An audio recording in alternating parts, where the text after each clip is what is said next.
આ વખતના ચોમાસામાં અલનીનોની અસર જોવા મળશે। ચોમાસાનો દુશ્મન કહેવાતો અલનીનો ચોમાસાને નબળું પાડશે, જે ખેડૂતોની ચિંતા વધારશે। અલનીનોની અસર અંગે હવામાન વિભાગે આગાહી કરી છે। અલનીનો એક્ટિવ થઈ ગયો છે। આખી ચોમાસાની સિઝનમાં અલનીનોની અસર રહેશે, જેથી 94% ઓછા વરસાદની શક્યતા છે। આ તરફ હવામાન નિષ્ણાત અંબાલાલ પટેલના જણાવ્યા અનુસાર આ વર્ષનું ચોમાસું દક્ષિણ ગોળાર્ધની હવામાનીય પ્રવૃત્તિઓ પર નિર્ભર છે। પેસિફિક મહાસાગરના નીનો 3.4 વિસ્તારમાં અલનીનોની સ્થિતિ વિકસી રહી હોવાથી તેની અસર ભારતીય ચોમાસા પર જોવા મળી શકે છે, જેથી અલનીનોની અસરને કારણે ક્યારેક ભારે વરસાદ તો ક્યારેક ચોમાસામાં બ્રેક જેવી સ્થિતિ સર્જાઈ શકે। વાત કરીએ હવામાન નિષ્ણાત ચિરાગ શાહની, તો તેમણે પણ કંઈક આવી જ આગાહી કરી છે। આ વખતના અલનીનોમાં સુપર અલનીનો છે। આ વર્ષે દરિયાનું તાપમાન 2 ડિગ્રી કરતાં વધી ગયું છે અને દરિયાની સપાટીમાં ગરમીનું પ્રમાણ વધી ગયું, જેના કારણે અલનીનોનું નિર્માણ થયું। હવામાન નિષ્ણાત અથિયા શેટ્ટી પણ આવું જ કહી રહ્યા છે। ગુજરાત પર અલનીનોની અસર આખા ચોમાસા દરમિયાન રહેશે, જેથી ગુજરાતમાં સામાન્ય કરતાં ઓછો વરસાદ થશે। તો ચોમાસાને લઈને આ ચિંતાજનક સ્થિતિ કહી શકાય, કારણ કે આ વખતે અલનીનોની અસર જોવા મળશે। એક લાનીનો અને અલનીનો આ બે એવા સક્રિય સિસ્ટમો છે કે જે દરિયાની અંદર તાપમાન વધારે ગરમ થાય ત્યારે આ સિસ્ટમો સક્રિય થતી હોય છે, એક્ટિવ થતી હોય છે। આ વખતે અલનીનો એક્ટિવ થઈ ગયો છે, જે ગુજરાત અને ભારત તરફ જે ચોમાસું મોન્સૂન સિઝન જે આવતી હોય છે અને જે ફેગ ફૂંકાતો હોય છે, વંટોળ ફૂંકાતો હોય છે, એને વિરુદ્ધની દિશામાં વાળે છે। अल नीनो अभी जो अल नीनो एक्टिव हो गया है और उम्मीद है कि जो मॉडल्स हमारे हैं वो दिखा रहे हैं कि पूरे मानसून में अल नीनो का इफेक्ट रहेगा। इसके साथ ही जो इंडियन ओशियन डाइपोल मोमेंट है वो भी अभी न्यूट्रल फेस में है, तो वो भी ऐसा ही न्यूट्रल फेस में रहेगा मानसून के सीजन तक।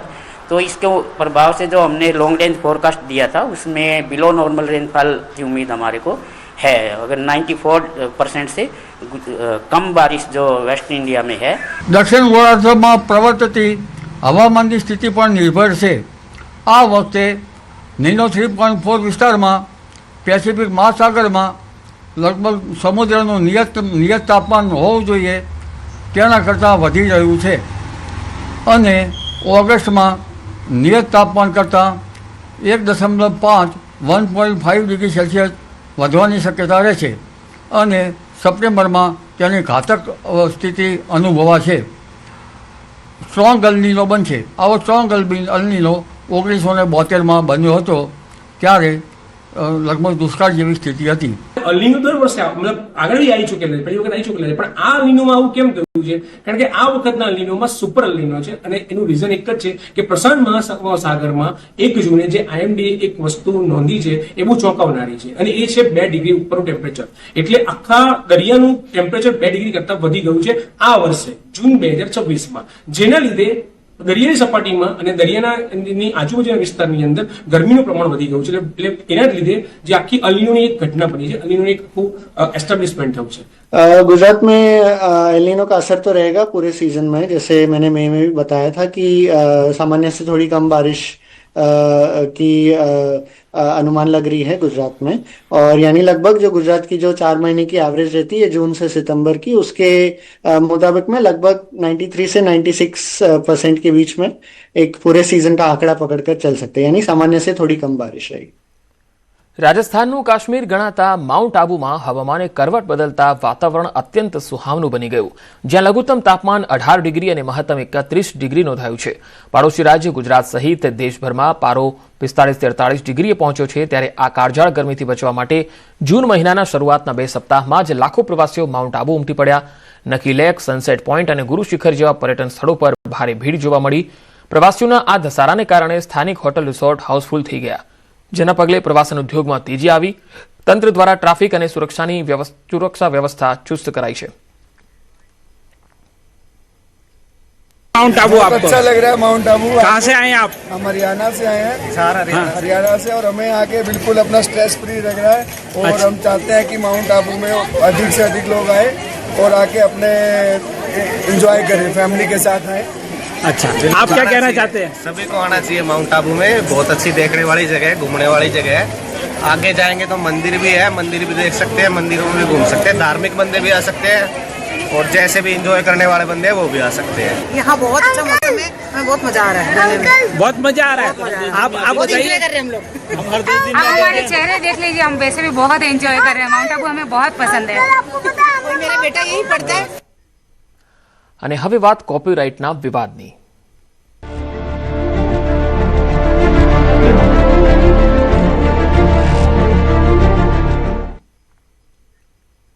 બોટાદના સાળંગપુર ધામમાં સ્થાપિત કિંગ્સ ઓફ સાળંગપુરની મૂર્તિના કોપીરાઇટનો વિવાદ તૂલ પકડી રહ્યો છે। કિંગ ઓફ સાળંગપુર ટ્રેડમાર્કના પ્રમાણપત્રને લઈને વિવાદ થયો છે।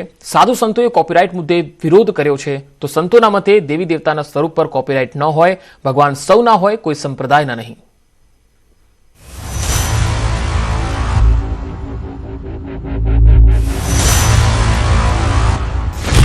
દાદાના નામે દંગલ, સાળંગપુર મંદિર ફરી વિવાદમાં, મૂર્તિના કોપીરાઇટ મુદ્દે ઘમાસાણ,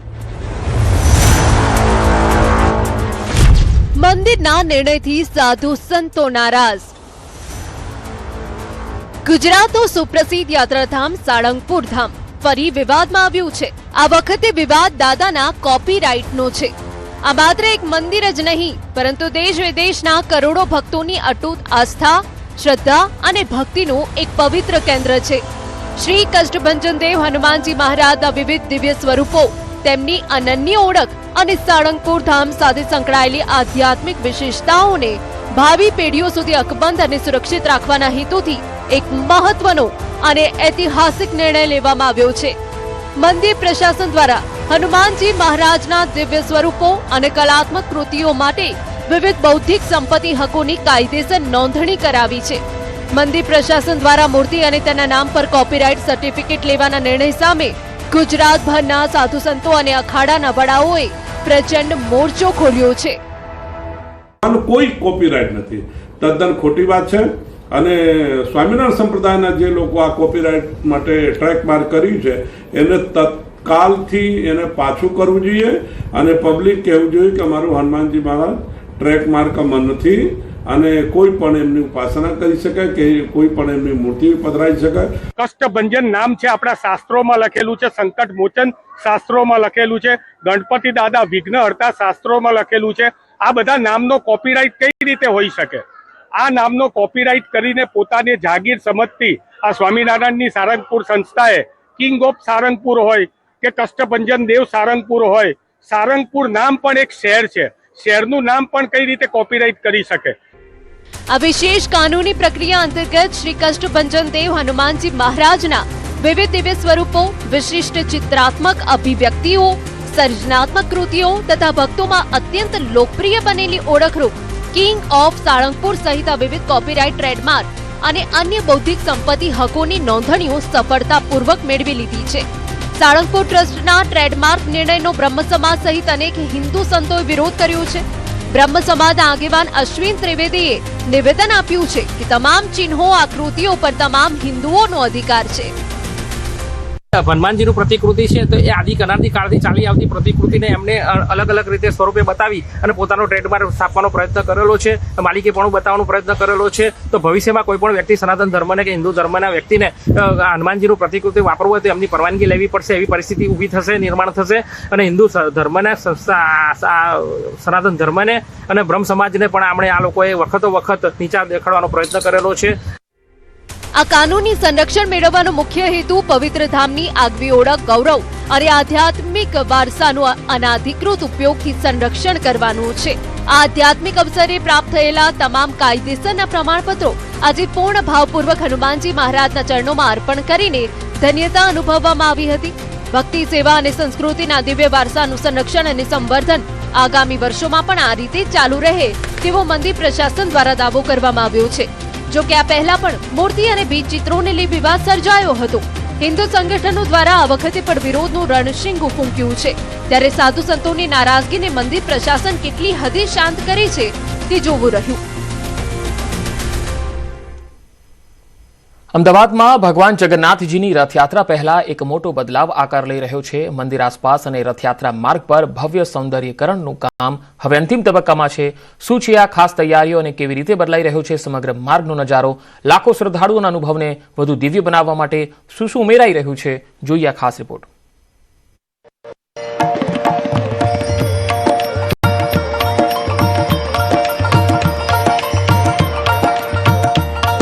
અમદાવાદમાં ભગવાન જગન્નાથજીની રથયાત્રાના માર્ગના નવીનીકરણ અને સૌંદર્યકરણની કામગીરી તેજ ગતિએ આગળ વધી રહી છે.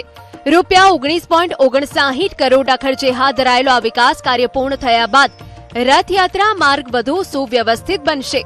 અમદાવાદ મ્યુનિસિપલ કોર્પોરેશન દ્વારા હાથ ધરાયેલા આ પ્રોજેક્ટનું અંદાજે 95% કામ પૂર્ણ થઈ ચૂક્યું છે અને આગામી રથયાત્રા પૂર્વે સમગ્ર કામગીરી પૂર્ણ કરવાનો લક્ષ્યાંક રાખવામાં આવ્યો છે. દર વર્ષે શ્રી જગન્નાથજી મંદિરમાંથી નીકળતી આ પવિત્ર યાત્રામાં રાજ્યભરમાંથી લાખો ભક્તો ભગવાનના દર્શન અને આશીર્વાદ મેળવવા ઉમટી પડે છે. મંદિર આસપાસ વિશાળ પ્લાઝા, કલાત્મક પેવિંગ અને ભવ્ય પ્રકાશ વ્યવસ્થાના નિર્માણથી માત્ર વિસ્તારનું સૌંદર્ય વધશે નહીં, પરંતુ ભક્તોને વધુ આધ્યાત્મિક અને આનંદમય અનુભવ પણ મળશે. જી, ભગવાન જગન્નાથની 149મી રથયાત્રા 16 જુલાઈના રોજ યોજાનાર છે, જેના ભાગરૂપે અમદાવાદ મ્યુનિસિપલ કોર્પોરેશનની ટીમ દ્વારા સમગ્ર રૂટને અત્યારે તૈયાર કરવાની પ્રક્રિયા ચાલુ કરી દેવામાં આવી છે.